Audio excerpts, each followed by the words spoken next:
The Final Destination franchise is back and, dare I say, maybe better than ever? So I was invited by Warner Brothers to check out a screening of this movie early. It was hosted by Fangoria and featured a Q&A with some of the cast members and the creatives behind this amazing franchise. And let me just say, this is a movie you want to see in the theaters with an audience. It is such a fun experience, but here's my spoiler-free reaction. Now, I don't think anything will come close to the first movie. That one just holds such a special place in my heart, and 2 is obviously also one of my faves. But Bloodlines, I think this one comes in there pretty close. It's like a nice refreshing breath and refresher to these movies. And I will say the added element of bloodlines and family made me so much more invested in each one of these characters and how they would meet their demise and if they'd survive.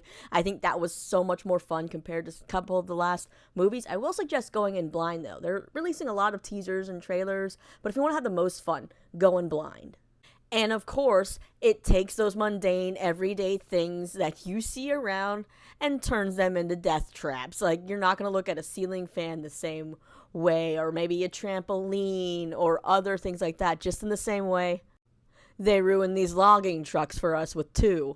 But I feel like each time they do one of these deaths, it just gets more creative, and something I do love is that this franchise hasn't been oversaturated with the update and technology and everything. They could have gone some kind of crazy route like some of these horror movies have done to update themselves, but no, they keep it with the practical everyday things, which is honestly a little bit scarier. Like, you're gonna watch this movie and then walk around your neighborhood looking at every little thing differently, and they do not hold back with what you see with each of these deaths. Like, oh yeah, it's a ride.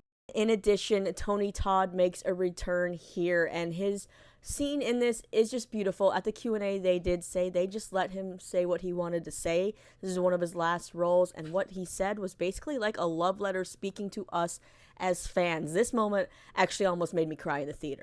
I just have to say, I really enjoyed this ensemble cast. They are so good together, and I gotta say, the lead actress, Caitlin here, someone needs to cast her and Vanessa Hudgens as sisters in a movie ASAP. But overall, is it perfect?